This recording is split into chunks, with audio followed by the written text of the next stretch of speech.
ছবিটির শুরুতে আমরা টিম নামের এক লোককে দেখতে পাই। সে হচ্ছে একজন গেম ডেভেলপার, মানে সে বিভিন্ন ধরনের গেম তৈরি করে। সে তার ঘরের মধ্যে একটি সিরিয়াস মিটিং করে। হঠাৎ করে তার ইন্টারনেট কানেকশন চলে যায়। যখন তার কাজে ব্যাঘাত ঘটে, তখন তার স্নেহের সাথে কাটানো ভালো মুহূর্তগুলোর কথা তার স্মরণ পড়ে। তার সেই পুরনো দিনের কথা মনে পড়ে যায়, যখন তার স্ত্রী গর্ভবতী ছিলেন আর তাকে নিয়ে হাসপাতালে যেতে হয়, কারণ কোনো এক সমস্যার কারণে তার প্রচন্ড ব্যথা হচ্ছিল। তারপর হঠাৎ টিমের স্ত্রী বাড়ি ফিরে এলেন, আর তার হঠাৎ আগমনে টিম কিছুটা নার্ভাস হয়ে যায়। তারপর দুজনে একসাথে নিচে চলে গেলেন এবং সেখানে তাদের সাথে বিল্ডিং এর ম্যানেজারের দেখা হয়ে যায়। তিনি বললেন, এই বিল্ডিং এর মেরামতের কাজ প্রায় শেষ হতে চলেছে, আর জলদি বিল্ডিং এর কভার গুলো সরিয়ে ফেলা হবে। কিছুক্ষণ পর তাদের উপর দিয়ে একটা হেলিকপ্টার চলে যায়। তখন বিল্ডিং এর ম্যানেজার বলে, বন্দরের দিকে ভয়াবহ আগুন লেগে গেছে। এবার দুজনে সেখান থেকে সরে গেল। টিমের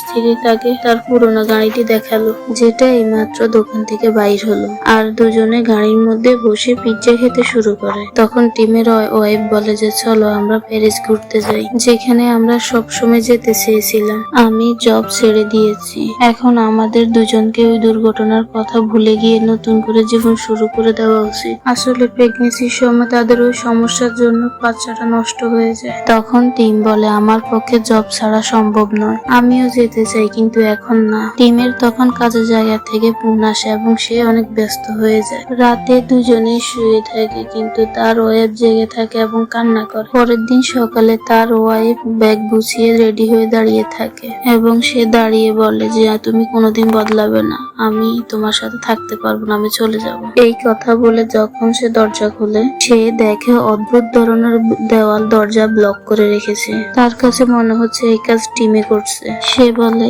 এটা সরাও, কিন্তু টিমও চেক করে, কিন্তু সেও বুঝতে পারতেছে না কি হচ্ছে এখানে। টিমের ওয়াইফ জানালাও চেক করে, কিন্তু সেখানেও সেই রকম দেওয়াল। তখন তারা বুঝতে পারে যে প্রত্যেকটি জানালায় সেম ধরনের দেওয়াল আছে। টিমের ওয়াইফ দেওয়াল ভাঙার জন্য চেষ্টা করে এবং টিমও তাকে সাহায্য করে, কিন্তু কোনো লাভ হলো না। টিমের ওয়াইফ কল করার জন্য চেষ্টা করে, কিন্তু কোনো সিগন্যাল মিলে না। টিমও ওয়াইফাই চেক করে, কিন্তু সেটাও পুরোপুরি ডেড হয়ে গেছে। দুজনে দেওয়ালের প্রত্যেকটি কোনায় কোনায় সিগন্যাল খোঁজার চেষ্টা করে, কিন্তু কোনো লাভ হলো না। টিম লক্ষ্য করে যখন ফোন দেওয়ালের পাশে নেওয়া হয়, তখন ফোনের মধ্যে কিছু অদ্ভুত সমস্যা দেখা দেয়। টিমের ওয়াইফ তখন একটি ড্রিল মেশিন বাইর করে এবং সেটার সাহায্যে ইটের দেওয়াল ভাঙার চেষ্টা করে। টিমও তখন তাকে সাহায্য করতে থাকে, কিন্তু কোনো লাভ হলো না। কোনোভাবে তারা ইটের দেওয়াল ভাঙতে পারতেছে না। তখন তারা প্রত্যেকটি জায়গার মধ্যে চেষ্টা করে, কিন্তু তাদের সকল চেষ্টাই ব্যর্থ হয়। সারা বিল্ডিং এর মধ্যে ওই একই দেওয়াল দিয়ে ঘিরে রাখা হয়েছে। তারা দুজনে চিন্তা করতে লাগলো, কিভাবে একটি বিল্ডিং কে এভাবে পুরোপুরি ঘিরে রাখা হয়। তখন তারা দুজনে পাশের অ্যাপার্টমেন্ট থেকে কারো চিৎকারের আওয়াজ শুনতে পায়। তারা দুজনে দেওয়ালের মধ্যে গর্ত তৈরি করে এবং অপর পারে দেখে একজন ছেলে আর একটা মেয়ে আছে। তারাও ভীষণ চিন্তায় পড়ে যায়। তারা তখন বলে, আমরা এই রুমটি মাত্র এক রাতের জন্য ভাড়া নিয়েছিলাম, এখন আমরা এখানে ফেসে গেছি, পুরোটা বিল্ডিং ব্লক হয়ে গেছে। তখন সে বলে যে, আপনাদের সাথেও কি সেম সমস্যাটা হচ্ছে? টিম এবং তার ওয়াইফ বলে যে, জি, আমরাও সেম সমস্যার মধ্যে ফেসে গেছি। এর কারণে ওই লোকটি আরো পেরেশান হয়ে যায়। টিমের ওয়াইফ তখন বলে যে, তোমরা রাত্রে কি কোনো অদ্ভুত কিছু দেখেছো?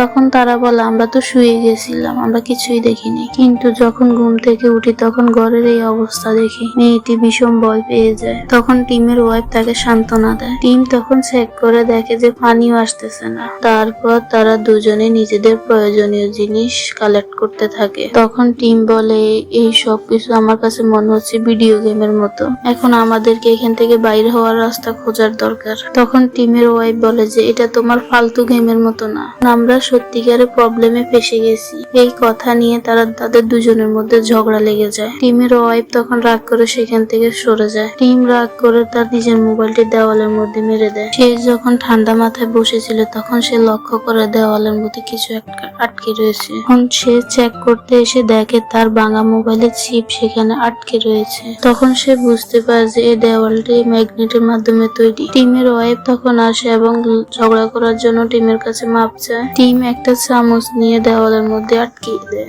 সে তার ওয়াইফকে দেখায় যে দেওয়ালের মধ্যে ম্যাগনেটিক পাওয়ার আছে। এখন তারা দুজনে লোহার জিনিসপত্র খুঁজে দেওয়ালের মধ্যে আটকিয়ে দেয়। টিমের ওয়াইফ তখন খেয়াল করে যে স্কোয়ার শেপের মধ্যে বেশি ম্যাগনেটিক পাওয়ার আছে। তখন তারা লক্ষ্য করে যে লোহার জিনিসগুলো নড়তে শুরু করেছে। হাওয়ার মধ্যে উড়ে তাদের দিকে ফিরে আসে। টিম তার ওয়াইফকে নিয়ে নিচে শুয়ে যায়, কিন্তু টিমের ওয়াইফ লক্ষ্য করে যে টিম প্রচুর আঘাত পেয়েছে এবং কিছু লোহার জিনিস তার পিঠে ঢুকে গেছে। টিমের ওয়াইফ সেগুলো বের করে তাকে ব্যান্ডেজ লাগিয়ে দেয়। কিছুক্ষণ পর পাশের রুম থেকে সেই মেয়েটির চিৎকার আওয়াজ শুনতে পায়। তারা সেখান থেকে দৌড়ে গিয়ে তাদেরকে ডাকতে থাকে, কিন্তু তাদের কোনো আওয়াজ না পেয়ে তারা আবার দেওয়াল ভাঙতে শুরু করে। কিছুক্ষণ পর তারা দেওয়াল ভেঙে সেই রুমে যায়। টিমের হাতে একটি ব্যাট থাকে এবং তার ওয়াইফের হাতে পেপার স্প্রে থাকে। তারা আস্তে আস্তে সামনে এগিয়ে যায়। তারা রুমের ভিতর গিয়ে দেখে যে মেয়েটি বেডের পাশে শুয়ে পড়ে রয়েছে। টিমের ওয়াইফ মেয়েটিকে উঠিয়ে বসে আর টিম ছেলেটিকে খুঁজতে থাকে। হঠাৎ ওই ছেলেটি টিমের উপর হামলা করে। টিমের উপর লাফ দিয়ে সে টিমকে জমিনে ফেলে দেয়। টিমের ওয়াইফ জলদি এসে ছেলেটির উপর পেপার স্প্রে করে। টিম যখন ছেলেটিকে মারতে যায় তখন মেয়েটি তাকে বাঁচানোর জন্য সামনে চলে আসে। তখন মেয়েটি বলে সে আমাকে কিছুই করেনি, বরঞ্চ সে নিচে পড়ে গেছে। টিম ছেলেটির হাত দুটো বেঁধে দেয় যাতে নেশা অবস্থায় সে কাউকে হামলা করতে না পারে। মেয়েটি তাদেরকে নিজেদের সম্মতে বলতে থাকে আর বলে যে আমরা স্বামী স্ত্রী এবং আমার স্বামীর নাম মারভিন। টিম তখন অ্যাপার্টমেন্ট চেক করতে থাকে আর একটি স্টোররুম খুঁজে পায়। সেখান থেকে সে একটি বড় হাতুড়ে পেয়ে যায় এবং সেটা দিয়ে দেওয়াল ভাঙার চেষ্টা করে। তখন মারভিন উঠে বলে যে হাতুড়া ভেঙে যাবে কিন্তু এই দেওয়ালটা ভাঙবে না, সো তুমি এটা করো না, কোনো লাভ হবে না। তখন টিম তাকে জিজ্ঞেস করে তুমি আমার উপর অ্যাটাক করেছো কেন? মারভিন আশ্চর্য হয়। তখন মারভিনের ওয়াইফ বলে যে সে যখন ড্রাগ করে তখন তার কিছু মনে থাকে না। টিমের ওয়াইফ হচ্ছে একজন আর্কিটেক্টর। তখন সে একটা আইডিয়া দেয় যে আমাদেরকে ফ্লোরের রাস্তা থেকে বেসমেন্টে যেয়ে পৌঁছাতে হবে। তখন সে আরো বলে যে মনে হয় এই বিল্ডিং যুদ্ধের সময়, তো এখানে বম থেকে বাঁচার জন্য কোনো শেল্টার তৈরি করেছে, হতে পারে কোনো সাবওয়ে সিস্টেম থেকে জড়িয়ে আছে এবং আমরা সেই রেলপথ ধরে এখান থেকে বের হতে পারবো। তারপর দুজনে মিলে জমিন ভাঙতে শুরু করে। তখন মারভিন বলে যে কেউ আমাদের সাথে গেম খেলছে, আমার মনে হয় এই বিল্ডিং এর ম্যানেজার এই কাজ করতেছে। শেষমেশ তারা ফ্লোর ভেঙে বড় ধরনের একটি গর্ত তৈরি করতে পেরেছে। টিম তখন নিচে নেমে যায় এবং প্রতিবেশীকে ডাকতে শুরু করে। আর প্রতিবেশী হচ্ছে একজন বৃদ্ধ লোক। বৃদ্ধ লোকটি একটি গুলি নিয়ে তার সামনে আসে। সে টিমকে ধমক দিয়ে বলে যাও উপরে চলে যাও, কারণ সে তার খাবার দাবার এবং জরুরি কোনো জিনিস কারোর সাথে শেয়ার করতে চায় না। টিমের ওয়াইফ এবং বাকি সব লোক তাকে বোঝানোর চেষ্টা করে এবং তাদের প্ল্যান সম্বন্ধে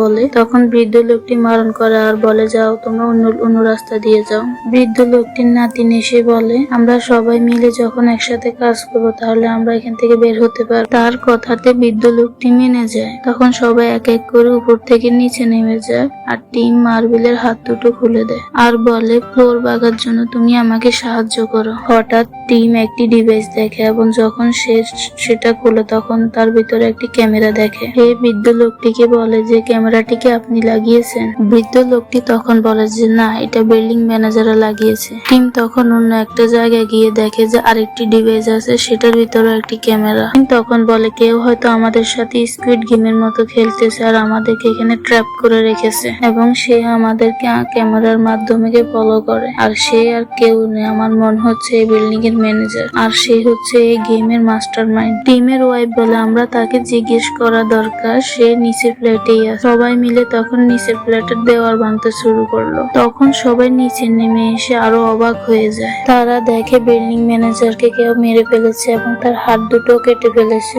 তার চারপাশে রক্ত ছড়িয়ে পড়েছে এবং তার দোনো হাত সেখানে ছিল না। এগুলো দেখে মারভিনের বমি আসতে থাকে এবং সে ওয়াশরুমে চলে যায়। টিমের ওয়াইফও এগুলো দেখে ভয় পেয়ে যায়। টিম তখন তাকে সান্ত্বনা দিতে যাবে, সেই মুহূর্তে সে রুম থেকে বের হয়ে যায়। টিম বিল্ডিং ম্যানেজারের ফোন চেক করে। সে দেখে দেওয়ালে বিভিন্ন ছবি তার মোবাইলের মধ্যে আছে। তখন সবাই আবার দেওয়াল ভাঙতে শুরু করে। টিমের ওয়াইফ তখন একটি নিউজ আর্টিকেল তাকে দেখায়। তখন সে পত্রিকার মধ্যে একটি ভয়াবহ আগুনের ছবি দেখে। তখন তারা চিন্তা করা হয়তো বা এত কিছু হচ্ছে এগুলোর পিছনে আগুনই দেয়। হঠাৎ করে জোরে দেওয়াল ভেঙে যায় এবং টিম মার্বেল সবাই নিচে পড়ে যায়। টিমের ওয়াইফ নিচে এসে টিমকে সাহায্য করে এবং তার ওয়াইফ তারা নিজেদেরকে শান্ত করে নেয়। বৃদ্ধ লোকটির নাতনিও নিচে যাওয়ার জন্য রেডি হয়। বৃদ্ধ লোকটি পিস্তল দিয়ে বলে যে তুমি একাই যাও, আমি এখানেই থাকবো, কিন্তু তার নাতনি তাকে জোর করে নিচে নামিয়ে যায়। তারা একে একে সবাই নিচে নেমে যায়। তখন একটি লোক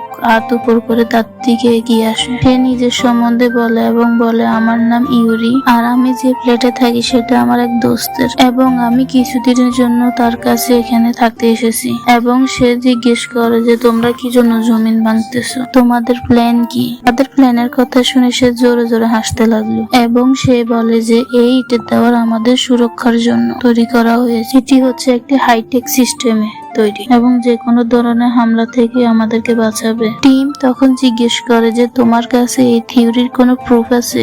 ইউরির কাছে সেরকম আর কোনো উত্তর জানা নেই, তাই সে উল্টাপাল্টা থিওরি দিতে থাকে। টিমের স্ত্রী তখন প্রশ্ন করে যে তোমার বন্ধু কোথায় যে তোমার সাথে থাকতো? ইউরি তখন তাদেরকে তার বন্ধুর লাশ দেখা এবং তাদেরকে বলে সে হঠাৎ করে পড়ে যায়, হতে পারে তার হার্ট অ্যাটাক এসেছে। সেও ইটের দেওয়াল সম্বন্ধে বিভিন্ন ধরনের রিসার্চ করতে থাকে। সবাই হতাশ হয়ে যায় এবং বলতে থাকে যে বাহার সবকিছু কি ধ্বংস হয়ে গেছে, আমাদের কি এখান থেকে বের হওয়া উচিত হবে। মার্ভিন এবং তার ওয়াইফ, টিমসের ওয়াইফ, তারা সবাই বলতেছে যে আমরা এটা রিস্ক নিব, আমরা এখান থেকে বাইর হব, ঘরের মধ্যে আটকে থাকাটা ঠিক হবে না। তখন সবাই রুম থেকে বের হয়ে যায়। বৃদ্ধ লোকটির নাতিন পিছনে থেকে যায় এবং ইউরিনের বন্ধুর কাজগুলো চেক করে। ইউরি তখন বলে এই দেওয়ালের টেনশন নিতে নিতে আমার দোস্ত হার্ট অ্যাটাক করে। তখন বৃদ্ধ লোকটির নাতিনও সবার সাথে এক বের হয়ে যায়। তারপর তারা সবাই মিলে ফ্লোর ভাঙে এবং বেসমেন্টে গিয়ে পৌঁছে যায়। সেখানে তারা সুরাং খুঁজতে থাকে এবং দরজা ভাঙতে থাকে, কিন্তু তারা এটা দেখেও হয়রান হয়ে যায় যে দরজার পিছনেও দেওয়াল আছে। তখন মার্ভিন রাগে ক্ষোভে হাত তুলে নিয়ে দরজার দিকে ভাঙতে যায়, কিন্তু টিম তাকে ধরে ফেলে। তখন বৃদ্ধ লোকটি মার্ভিনের দিকে বন্দুক তাকিয়ে শান্ত করার চেষ্টা করে। তখন মার্ভিন বলে ওকে ওকে এখন সব ঠিক আছে, কিন্তু হঠাৎ করে মার্ভিন বৃদ্ধ লোকটি থেকে বন্দুকটি নিয়ে দেওয়ালে মারতে থাকে। গুলি দেওয়ালের সামনে হাওয়ার মধ্যে ঝুলতে থাকে এবং ভাইব্রেট করতে শুরু করে। টিম তখন চিৎকার করে বলতে থাকে সবাই শুয়ে যাও। সবাই শুয়ে যাওয়ার কারণে বন্দুকের গুলিগুলো তাদের উপর দিয়ে চলে যায়, কিন্তু বৃদ্ধ লোকটির বুকে গুলি লাগে এবং বৃদ্ধ লোকটি মারা যায়। বৃদ্ধ লোকটির নাতিন যখন বৃদ্ধ লোকটির কাছে যায় এবং সবাইকে বলে তাকে সাহায্য করার জন্য, মার্ভিনও আসে তাকে সাহায্য করার জন্য, কিন্তু বৃদ্ধ লোকটির নাতিন তাকে চিল্লাতে শুরু করে এবং বৃদ্ধ লোকটি সেখানে নিঃশ্বাস ত্যাগ করে। তখন সবাই ইউরির বন্ধুর রুমে বসে থাকে। তখন মার্ভিনের ওয়াইফ বলে যে আমাদের সবার মধ্যে এমন কোনো ঘটনা ঘটেছে যেটা আমাদেরকে এগুলোর মধ্যে একত্রিত করতেছে। তখন সে বলে যখন আমি ছোট ছিলাম তখন আমি মরতে মরতে বেঁচে গিয়েছিলাম। বৃদ্ধ লোকটির নাতিন বলে আমার মা ক্যান্সারে মারা গিয়েছিল। ইউরি তখন বলে আমি একটি লোককে মেরেছি যখন আমি পুলিশে কাজ করি। বৃদ্ধ লোকটির নাতিন বলে যে সবাই মার্ভিনের সম্মত জানে সে কি রকম। মার্ভিন তখন আবারও তার কাছে ক্ষমা চায়, কিন্তু বৃদ্ধ লোকটির নাতিন তার উপর আবার চিৎকার চেঁচামেচি শুরু করলো। এখন তারা টিম এবং তার ওয়াইফকে জিজ্ঞেস করে। ওয়াইফ যখন বলতে যায়, কিন্তু টিম তখন তাকে বারণ করে যে না বলার জন্য। কিন্তু তখন টিমের ওয়াইফ বলে যে আমরা আমাদের বাচ্চা যখন হারিয়েছি তখন আমার বাচ্চা আমার গর্বে ছিল। টিম তখন অন্য রুমে চলে যায়। টিমের ওয়াইফও তার পিছন পিছন সেখানে আসে, কিন্তু তাদের মধ্যে আবার ঝগড়া হয়ে যায়। তখন টিমের ওয়াইফ বলতে লাগলো আমাদের বাচ্চা যখন মারা গেছে তখন থেকে তুমি তোমার কাজ নিয়ে ব্যস্ত থাকো, আমাকে তুমি মোটেও সময় দিতে না, আর এই কষ্টতেই আমাকে একলাই ভোগ করতে হয়েছিল। টিম তখন রিল্যাক্স হয়ে বাকিদেরকে বলে আমাদেরকে এখানে হাতে হাত রেখে বসে থাকলে হবে না, আমাদের উচিত বিল্ডিং ম্যানেজারের রুমে গিয়ে সেখান থেকে কিছু ইনফরমেশন খুঁজে নেওয়া। বৃদ্ধ লোকটির নাতিন তখন বলে যে ইউরির বন্ধুর কাজগুলো চেক করা উচিত, হতে পারে সেখান থেকে আমাদের কিছু জরুরি জিনিস মিলতে পারে। এখন টিম, মার্ভিন এবং তার ওয়াইফ বিল্ডিং ম্যানেজারের রুমে যায়, আর টিমের ওয়াইফ এবং বৃদ্ধ লোকটির নাতিন ইউরির বন্ধুর রুমটি চেক করতে যায়, কিন্তু ইউরির এইগুলোর মধ্যে কোনো ইন্টারেস্ট নেই। যখন টিম বিল্ডিং ম্যানেজারের রুম চেক করে তখন সে একটি রুম দেখতে পায় যেটা উপরের রুম থেকে ছোট। তখন সে দেওয়াল চেক করে আর সে বুঝতে পারে সেখানে একটি সিক্রেট রুম আছে। মার্ভিনও সেখানে একটি রিমোট খুঁজে পায়, কিন্তু সেখানে পাসওয়ার্ড। তখন তারা রিমোটের উপর পাউডার ছিটিয়ে দেয় এবং সেখানে আঙ্গুলের ছাপ খুঁজে পায়, আর সেখানে তারা 4 নাম্বার খুঁজে পায়। এখন তারা 4 নাম্বারের পাসওয়ার্ড তৈরি বানায়। মার্ভিনের ওয়াইফ বলে তোমরা এখানে কাজ করো, আমি বাকি লোকদেরকে ডাকিয়ে। টিমের ওয়াইফ এবং বৃদ্ধ লোকটির নাতিন ইউরির বন্ধুর রুম থেকে একটি বিজনেস কার্ড খুঁজে পায়। কার্ড দেখে তারা বুঝতে পারে সে একজন ন্যানোটক লিডার টেকনোলজিক্যাল অফিসে কাজ করে। সে হয়তো এরকম কোনো কোম্পানিতে কাজ করে যেখানে ন্যানো টেকনোলজি এবং ডিফেন্স সিস্টেমের উপর কাজ করে। এগুলোর মানে হচ্ছে মানুষ যদি কোনো বিপদে পড়ে তাহলে এই ধরনের টেকনোলজি ইউজ করে। তখন তারা ইউরিকে জিজ্ঞেস করে, কিন্তু ইউরি বলে আমি তার কাজ সম্বন্ধে জানি না, সে আমাকে কখনো বলেনি, আমি শুধু এতটুকুই জানি আমার বন্ধু একজন প্রোগ্রামার। তারা তখন আরো খুঁজতে থাকে এবং ইউরির বন্ধুর ল্যাপটপ এবং ভাঙা বোন খুঁজে পায়। ইউরি তখন বলে যে আমার বন্ধু যদি কিছু বুঝতে না পারে তখন সে জিনিসপত্র দেওয়ালের মধ্যে মেরে ভেঙে ফেলে। তারা ডাস্টবিন থেকে একটি কাগজ খুঁজে পায়, সেখানে কিছু কোড লেখা থাকে, হতে পারে কোডগুলো দিয়ে দেওয়াল খোলা যেতে পারে। ইউরি তখন হেসে উঠে বলে যদি দরজা খুলে ফেলা যায় তাহলে বাইরের কালো ধোঁয়াশা আমরা এমনিতেই মারা যাব। পরে মার্ভিনের ওয়াইফ এসে বলে যে আমরা কিছু খুঁজে পেয়েছি। টিমের ওয়াইফ এবং ইউরি চেক করার জন্য উপরে যায়, কিন্তু বৃদ্ধ লোকটির নাতিন সেখানে থেকে আরো কিছু রিসার্চ করতে থাকে। টিম তখন আলাদা আলাদা পাসওয়ার্ড দেওয়ার কারণে গোপন রুমের দরজাটি খুলে যায়। তারা সবাই ভিতরে যায় এবং দেখে সেখানে একটি কম্পিউটার আছে। সেখানে তাদের রুমের মধ্যে ক্যামেরা গুলো লাগিয়ে থাকা ফুটেজ গুলো দেখা যায়। টিম এবং তার ওয়াইফের রুম তারা চেক করে এবং সেখান থেকে তারা বুঝতে পারে যে বিল্ডিং এর দেওয়াল গুলো আসলে কখন তাদেরকে ঘিরে ধরে। সবাই দেখতে থাকে যে কিভাবে সারা বিল্ডিং এর এই দেওয়াল গুলো আস্তে আস্তে ঘিরে ধরছে, যাতে একটি মনে হচ্ছে ডিফেন্স সিস্টেম।